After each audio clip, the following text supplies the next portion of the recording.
नमस्कार, स्वागत है आपका प्रोफेशनल एस्ट्रोलॉजी पर। मैं यश तिवारी आज आप सभी के सम्मुख उपस्थित हुआ हूं 2025 के वार्षिक राशिफल को लेकर।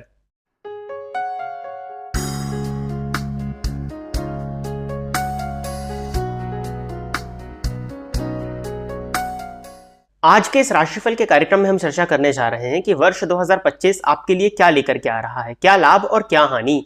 आपका स्वास्थ्य कैसा रहने वाला है, आपकी मैरिड लाइफ कैसी रहने वाली है, यदि आप अविवाहित थे तो क्या आपका विवाह इस वर्ष होगा या नहीं होगा।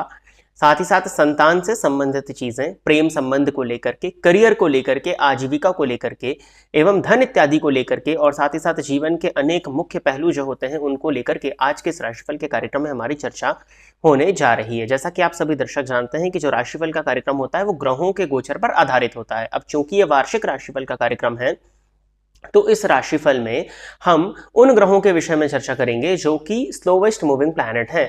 इस राशिफल के कार्यक्रम में मेनली हमारी चर्चा होने वाली है गुरु ग्रह से संबंधित, शनि से संबंधित और राहु केतु से संबंधित, क्योंकि वर्ष 2025 में ये स्लोवेस्ट मूविंग प्लैनेट चारों के ही चारों राशि परिवर्तन करने जा रहे हैं। इसके अलावा जो प्लैनेट्स होते हैं जिनकी स्पीड तेज होती है, जैसे कि सूर्य हो गए, मंगल हैं, बुध हैं, शुक्र हैं, इनके विषय में जो चर्चा होती है ये हम मासिक राशिफल में करते हैं। और वार्षिक राशिफल में हम स्लोवेस्ट मूविंग प्लैनेट्स के विषय में चर्चा करते हैं, क्योंकि ये वो ग्रह हैं जो कि हमारे जीवन पर बड़ा प्रभाव लेकर के आने वाले होते हैं। अब सबसे पहले तो आपको ये बात जान लेनी चाहिए कि जो राशिफल का कार्यक्रम होता है गोचर पर आधारित होता है, और गोचर निर्भर करता है आपकी जन्म कुंडली की प्लैनेटरी पोजीशन पर। यदि आप अपनी जन्म कुंडली का संपूर्ण अध्ययन कराना चाहते हैं तो इस वीडियो में जो नंबर्स दिख रहे हैं उन पर व्हाट्सएप के माध्यम से संपर्क अवश्य करके अपनी जन्म कुंडली का अध्ययन करा लीजिएगा। अब हम देख लेते हैं कि वर्ष 2025 में किन ग्रहों का राशि परिवर्तन होने वाला है। स्क्रीन पर जो आपको चार्ट दिखाई दे रहा है वो 1 जनवरी 2025 के दिन की प्लैनेटरी पोजीशन का दिख रहा है। वर्ष 2025 में शनिदेव राशि परिवर्तन करने जा रहे हैं। ये 29 मार्च 2025 को मीन राशि में प्रवेश करेंगे, अपनी कुंभ राशि को छोड़कर के मीन राशि में प्रवेश करेंगे, जहां की ये पूरे 2.5 वर्ष रहेंगे। और साथ ही साथ 30 जून 2024 से लेकर के 15 नवंबर 2024 तक, यानी कि 139 डेज तक ये वक्री रहने वाले हैं। इस विषय में जो चर्चा होगी इनके वक्रत्व काल की, ये मासिक राशिफल में होगी। मुख्यतः शनि कुंभ राशि को छोड़कर के मीन राशि में प्रवेश करने वाले हैं 29 मार्च 2025 के दिन। देवगुरु बृहस्पति राशि परिवर्तन करेंगे 14 मई 2025 को, और ये वृषभ राशि को छोड़कर के मिथुन राशि में प्रवेश करेंगे। 18 अक्टूबर 2025 को ये कर्क राशि में प्रवेश करेंगे। साथ ही साथ में 11 नवंबर 2025 के दिन ये वक्री हो जाएंगे, और 5 दिसंबर 2025 के दिन मिथुन राशि में वक्र गति से ही प्रवेश करने जा रहे हैं। इस विषय में भी चर्चा आज के इस राशिफल में होने वाली है। साथ ही साथ 18 मई 2025 को राहु कुंभ राशि में प्रवेश करेंगे उत्तरा भाद्रपद नक्षत्र में, और केतु 18 मई 2025 को सिंह राशि में प्रवेश करेंगे पूर्वा फाल्गुनी नक्षत्र में। तो इन्हीं ग्रहों के राशि परिवर्तन के आधार पर आज का ये राशिफल का कार्यक्रम होने वाला है। आज का ये जो राशिफल का कार्यक्रम होने वाला है ये आपके लग्न एवं आपकी चंद्र राशि के आधार पर है। चंद्र राशि यानी कि आपकी जन्म कुंडली में चंद्रमा जिस राशि में है वही आपकी चंद्र राशि है। और यदि आप अपने लग्न और चंद्र राशि के विषय में नहीं जानते हैं तो आप अपने नाम राशि के आधार पर भी आज के इस राशिफल के कार्यक्रम को सुन सकते हैं। यदि आप इस कार्यक्रम को देखते हैं और इस कार्यक्रम के माध्यम से आपका कुछ भी लाभ होता है तो आप इस वीडियो को लाइक करें, साथ ही साथ इस चैनल को सब्सक्राइब करें, ताकि इन फ्यूचर जो भी कंटेंट मेरे द्वारा इस चैनल पर अपलोड किया जाता है उसका नोटिफिकेशन आपको मिलता रहे। यदि इस कार्यक्रम के माध्यम से आपका कुछ भी लाभ होता है तो आप इस वीडियो को ज्यादा से ज्यादा लोगों के साथ में शेयर करें, ताकि और भी लोगों का लाभ हो और उसका माध्यम आप सभी दर्शक बने। आइए अब हम चर्चा प्रारंभ करते हैं तुला लग्न एवं तुला राशि के जातकों के लिए वर्ष 2025 क्या लेकर के आ रहा है। तुला लग्न एवं तुला राशि के जातकों के लिए देखा जाए तो मैं एक शब्द में कहूंगा कि 29 मार्च के बाद में वनवास समाप्त होने वाला है। आपके लिए शनि पंचम भाव के स्वामी होकर के पंचम भाव में संचरण तो कर रहे थे, बट पंचम भावस्थ शनि का होना ये शनि की पनौती के नाम से जाना जाता है, जो कि जीवन के अनेक पहलुओं में बहुत ज्यादा संघर्ष देता है। इस संघर्ष में काफी हद तक कमी अब आने वाली है। 29 मार्च के बाद में शनि का राशि परिवर्तन होगा और शनि 6th हाउस में आएंगे। पंचम के शनि जो थे वो आपकी हर एक चीज में डीले कर रहे थे, आपके व्यापार में, आपके धन लाभ में, आपके धन संचयन में। धन लाभ तो बहुत मुश्किल से हो रहा था, धन संचित भी नहीं हो पा रहा था, धन आ रहा था, धन चला जा रहा था। जीवन साथी के साथ में परेशानियां, मैरिड लाइफ में परेशानियां, पंचम में शनि है, लव रिलेशनशिप्स में परेशानियां, एजुकेशन में परेशानियां, नाना प्रकार के कष्ट और परेशानियां आपको देखने में मिल रही थी। लाइफ में हर एक चीज बहुत डीले के साथ में हो रही थी, बहुत धीमी गति से हो रही थी। बट शनि 29 मार्च के बाद में राशि परिवर्तन परिवर्तन करने वाले हैं और इस षष्ठ भाव में आ जाएंगे। अब तुला लग्न एवं तुला राशि के जातकों के लिए शनि योग कारक प्लैनेट होते हैं। इस षष्ठ भाव में अति विशिष्ट कारक होकर के संचरण करना प्रारंभ कर देंगे। नुकसान तो यहाँ पर भी है, ऐसा नहीं है कि सब कुछ ही अच्छा अच्छा है, बट बहुत हद तक जो आपको ये कष्ट मिल रहा था तो इतना ही अगर कष्ट रह जाए तो बहुत हद तक वो आपके लिए इतने बड़े कष्ट की अगर कमी आ रही है तो आपके लिए पॉजिटिविटी ही है। षष्ठस्थ शनि शत्रुहंता योग का निर्माण कर देंगे। शत्रुहंता योग जब आपके लिए बन जाएगा तो कहीं ना कहीं जो भी आपके शत्रु थे, जो भी आपके प्रतिद्वंदी थे, शत्रुओं में आपका आलस्य भी होता है। यदि आप आलसी हो रहे थे तो उसमें कमी आ जाएगी। आप एफर्ट्स लेने वाले बन जाएंगे, आप एक्शंस लेंगे, आपके मन में जो भी प्लान आएगा उस पर आप एक्शन लेंगे, उस पर आप काम करेंगे और उस एक्शन को लेकर के आप सफलता की तरफ बढ़ते हुए दिखाई दे रहे हैं।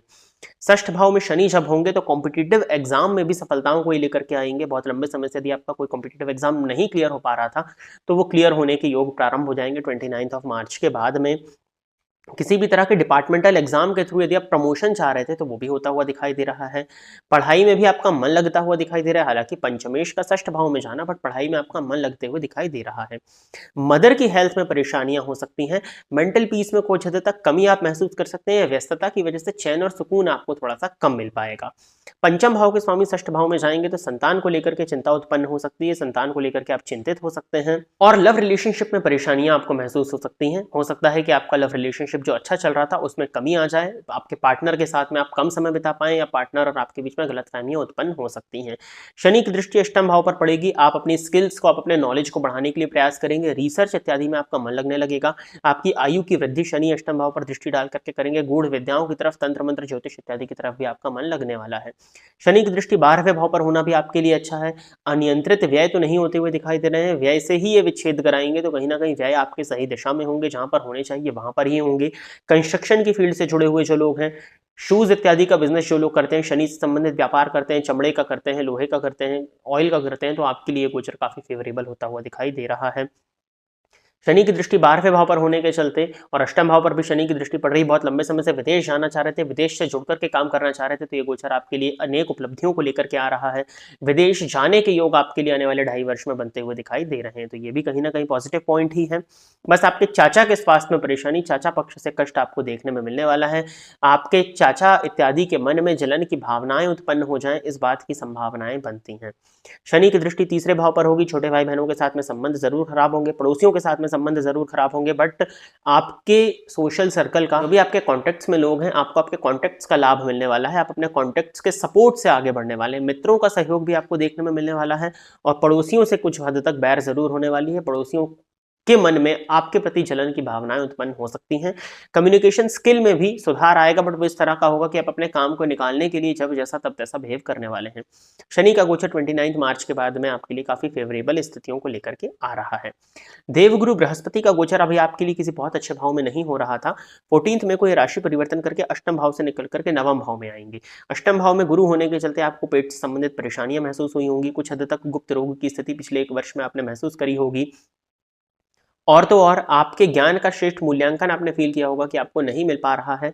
कुछ हद तक विवाह, संतान से संबंधित बातें भी आपकी नहीं बन रही थी, लेकिन 14 मई के बाद में देवगुरु बृहस्पति राशि परिवर्तन करके नवम भाव में आएंगे और देवगुरु बृहस्पति भी अति विशिष्ट कारक हो जाएंगे। अब आपके लिए देखा जाए तो शनि और गुरु केंद्र का संबंध बनाएंगे और पंचम भाव के स्वामी भाग्य के कारक से केंद्र का संबंध बनाने वाले हैं, जिसके चलते आपके भाग्य में भी वृद्धि होती हुई दिखाई दे रही है। आपकी धार्मिक वृत्ति जागृत होगी।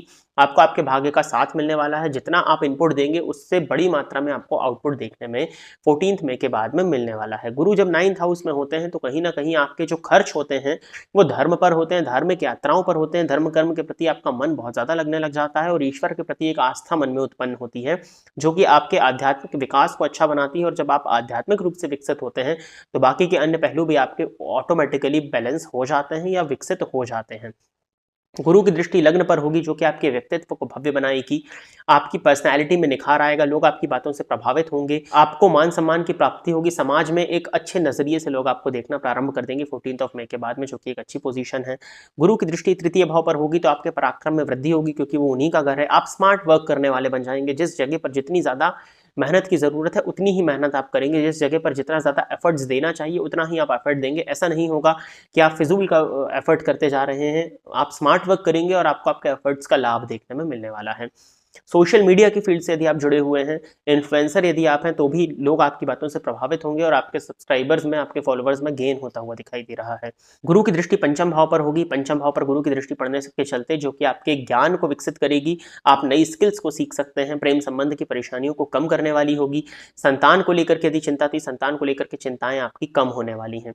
वो नव दंपत्ति जिनको संतान की प्राप्ति नहीं हो रही थी, संतान के लिए प्रयासरत थे, कंसीव नहीं कर पा रहे थे, 14 मई के बाद में संतान उत्पत्ति के लिए अच्छे योग बन रहे हैं। वो लोग जो आईवीएफ की तरफ आगे बढ़ना चाह रहे थे और आईवीएफ में जाने के लिए और आईवीएफ कराने के लिए एक अच्छे मुहूर्त की तलाश कर रहे थे, तो गोचर कुंडली के अकॉर्डिंग 14 मई के बाद में आपका आईवीएफ की तरफ आगे बढ़ना फेवरेबल दिखाई पड़ता है। वो नव युवक या नव युवतियां जिनका विवाह नहीं हो पा रहा था, लंबे समय से विवाह के लिए रुके हुए थे, 14 मई के बाद में आपके विवाह के योग बनने वाले हैं। विवाह के लिए आपको प्रयासरत हो जाना चाहिए। प्रेम विवाह करना चाहते हैं तो कुछ हद तक परेशानियां जरूर आएंगी, लेकिन प्रेम विवाह के लिए यदि आप प्रयास करें तो 14 मई के बाद में बात बनती हुई दिखाई दे रही है। राहु और केतु का भी राशि परिवर्तन होगा। राहु केतु का गोचर अभी आपके लिए अच्छा हो रहा था, अब राहु राशि परिवर्तन करके 5th हाउस में आएंगे और केतु राशि परिवर्तन करके 11th हाउस में आएंगे। पंचम भाव में राहु के आ जाने के चलते प्रेम संबंध में कुछ हद तक परेशानी और गलतफहमी उत्पन्न हो सकती है, भ्रम की स्थिति हो सकती है, आप अपने प्रेमी पर शक कर सकते हैं। संतान को लेकर के भी कुछ हद तक चिंताएं होंगी, हालांकि गुरु की दृष्टि उसको कंट्रोल कर लेगी तो बहुत ज्यादा टेंशन नहीं है। बट हाँ, जुगाड़ू बुद्धि का बन जाना आपकी बुद्धि में एक तरह का जुगाड़ विकसित कर देंगे, जुगाड़ के थ्रू आप अपने काम को बनाने वाले हो जाएंगे। 5th हाउस में राहु आपको चतुर बना देते हैं और शेयर मार्केट से भी अकस्मात रूप से धन प्रदायक के माने जाते हैं। गुरु की दृष्टि 9th हाउस पर होगी। पिता के स्वास्थ्य का ध्यान रखिएगा, बस पिता के स्वास्थ्य में परेशानी है क्योंकि गुरु वहां पर उपस्थित होंगे तो आपके धर्म में कोई कमी नहीं आने देंगे। आपको आपके भाग्य का साथ भी मिलेगा, हो सकता है थोड़ा देर से मिले बट आपको आपके भाग्य का साथ मिलने वाला है।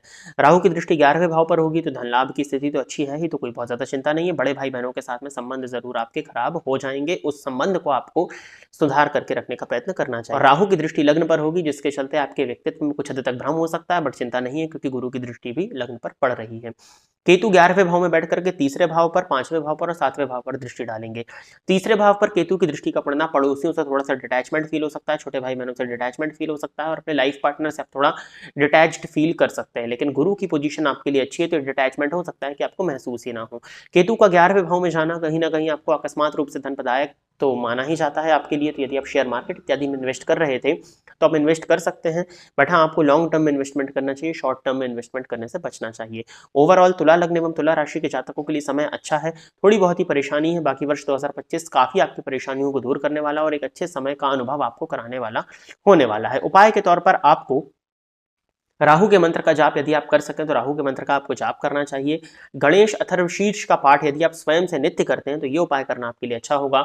बुधवार के दिन गणेश जी के मंदिर में जाकर के गणेश जी के दर्शन करना, वहां पर संकट नाशन गणपति स्तोत्र का पाठ करना, गणेश जी की 3 परिक्रमा करना और गणेश जी को दूर्वा अर्पित करना, इन कुछ उपायों को करना आपके लिए काफी ज्यादा बेनिफिशियल मैं देखता हूँ। बाकी आपको देवगुरु बृहस्पति के और बेहतर लाभ को लेने के लिए आपको नित्य किसी भी मंदिर में जाकर के दर्शन करना चाहिए और उस मंदिर की साफ सफाई में थोड़ा सा आपको हिस्सा लेना चाहिए। मंदिर में यदि आप अपनी सेवा का दान करें तो ये उपाय करना आपके लिए इस वर्ष में मैं काफी फेवरेबल देखता हूं। तो प्रिय दर्शकों, ये था तुला लग्न एवं तुला राशि के जातकों के लिए वर्ष 2025 का राशिफल। आशा करता हूं कि तुला लग्न एवं तुला राशि के जातक मेरे द्वारा बताए गए इस राशिफल के कार्यक्रम से संतुष्ट होंगे। यदि आप इस कार्यक्रम को देखते हैं और इस कार्यक्रम के माध्यम से आपका कुछ भी लाभ होता है तो आप इस वीडियो को लाइक करें, साथ ही साथ इस चैनल को सब्सक्राइब करें ताकि इन फ्यूचर जो भी कंटेंट मेरे द्वारा इस चैनल पर अपलोड किया जाता है उसका नोटिफिकेशन आपको मिलता रहे।